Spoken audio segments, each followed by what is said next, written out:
Hey baseball fans, I'm Matt Gross, Rhode Island Rocky fan, coming at you from warm and sunny New England, and obviously that's not the case out in Colorado, where tonight's game between the Rockies and Mets has been postponed due to snow again. But that's okay, I guess, because that means the Rockies will spend at least one more day atop the NL West standings, which, I don't know about you, but I kind of just enjoy looking at that. So, in any case, in today's episode of Purple Row Video, we're going to talk a little bit about the Rockies' 10-4 start, and specifically look at the doubleheader yesterday, because I think there's some interesting things in there that kind of reflect the Rockies' overall strengths and weaknesses. No surprise in what those are.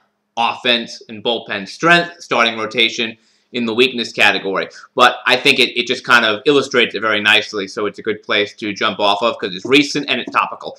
All right, so the strengths. Offensively, just looking at the first 14 games of the season, the Rockies are number 1 or number 2 in just about any significant statistical offensive category you want to look at. Batting average, number 1. On base percentage, number 1. Number 1 in OPS, number 1 in stolen bases. Number 1 in walks, which I think is a big one that could serve them very well later on in the season.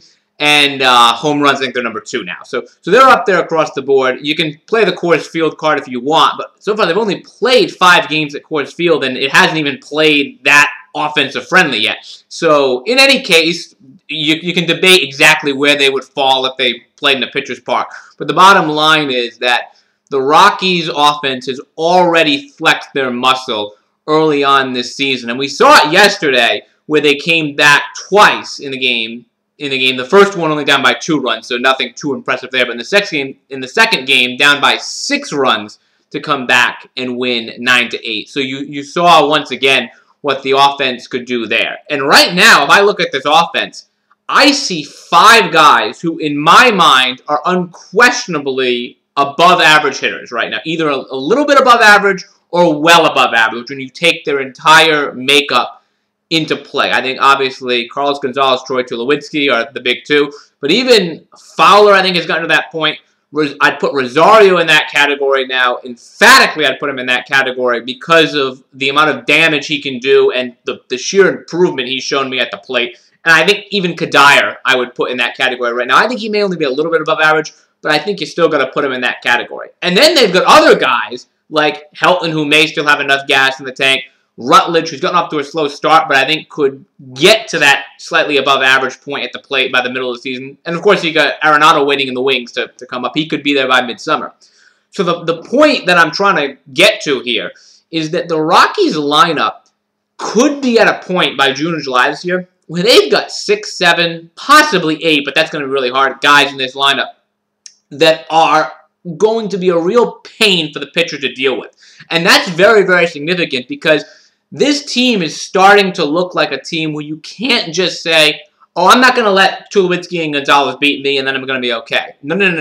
You're going to have to either pitch to them and deal with them, or you're going to have to deal with everybody else around them. And this is kind of something that Drew's articles over a couple weeks back was talking about lineup protection. I don't know if some of it may be lineup protection. Some of it may just be that they have a ton of talented hitters. But the bottom line right now is that this Rockies offense has several ways to beat you. They have several people who can beat you beyond Tulowitzki and Gonzalez.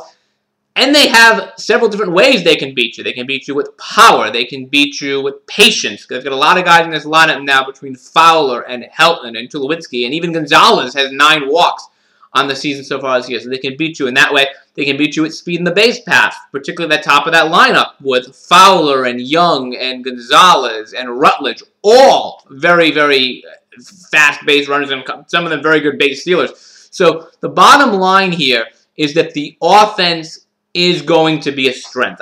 As long as they stay healthy, I do not see any way where they are not winning a bunch of games this season because of their offense. That may not be enough. That may not necessarily make them a good team overall. But the offense, to me, is going to be a strength as long as they even remain somewhat healthy because it's just going to be too deep for many opponents to handle. The bullpen. Yesterday's game was a really, really good example of how I think the Rockies can steal a bunch of wins this season. Starter and Francis goes out. He's not good, gives up a bunch of runs. The Rockies are trailing big by the 5th inning. But all of a sudden, the bullpen comes in and starts throwing up zeros. If you noticed in yesterday's game, one of the keys to that comeback was that after the 5th inning, the Rockies did not allow another run on the board. And that is huge. And they're really set up to do that. Obviously, in years past, Belisle and Betancourt and Brothers pitch well. But then you add Lopez, who I still think is going to be okay, and Escalona, who's pitched brilliantly out of the gate. There's enough depth there to several times this season where if the Rockies fall behind by even 3, 4, 5 runs, not the 6 they fell behind yesterday, where they can have those guys come out, start throwing up zeros, and with the strength of this lineup that we just talked about, any mistake at all for the opponent is going to result in very, very bad things, particularly at Coors Field. This team is constructed right now. When you combine the lineup, the bullpen, and the ballpark they play in to strike fear in the heart of any opponent late in games, they can do that. And that kind of brings us to the negatives of yesterday in Nicasio and Francis. The Rockies do have a problem at the bottom of this rotation. Number one is Francis has just gotten smacked around 2 starts in a row. You hope that he can return to form a little bit in the coming starts and be decent. But if he is anything like we've seen these last 2 starts, extremely hittable, the Rockies have a problem there. And the other one that's kind of going under the radar a little bit is Nicasio. And it's not so much that he's hittable, but it's that he's walking people. I actually wanted Juan Nicasio in the rotation going into the season largely because in the past he doesn't walk people. In the past he might have given up 5 runs, but he say, you know what? Here's my fastball. You're going to have to turn it around. You're going to have to put it in the seats. You're going to have to beat me. These first few starts have been concerning to me because he's beaten himself. Yesterday we saw it hurt him. He walked a man in the first inning. David Wright hit a 2-run home run. And in the game the Rockies lost, actually, the game when it really hurt him when it went under the radar, was the game in San Francisco, where he walked the leadoff man 3 different times when the Rockies had a 3- and 4-run lead in that game that they eventually blew by the Bay. So I can live with Juan Nicasio getting hit. I can't live with Juan Nicasio giving away free passes. So the bottom of this rotation is a problem right now for the Rockies. Not that it's a surprise, but there are some things I don't like that I'm seeing on the bottom of it. But this is going to become, what the Rocky season is about. Is their lineup and their bullpen good enough and deep enough to steal enough wins when their starter blows up?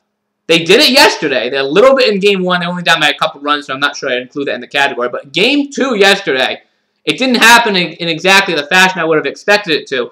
But it's one of those games where the Rockies can take control of games late because of the depth of their lineup and the depth of their bullpen. They are perfectly positioned to have a lot of comeback wins. And you just wonder if they'll do enough for, team chemistry, team camaraderie, whatever. I don't know if you believe in that stuff or not. Everybody's going to have their own beliefs there. But there may be enough in those 2 facets of the game to overcome what's going on in the bottom of the rotation. Obviously, we're very early, a long way to go. You can't put too much stock into what you've seen yet, but you have to like what you've seen overall from this team. All right, I'm Matt Gross. Tune in next week as we'll be back for another video section.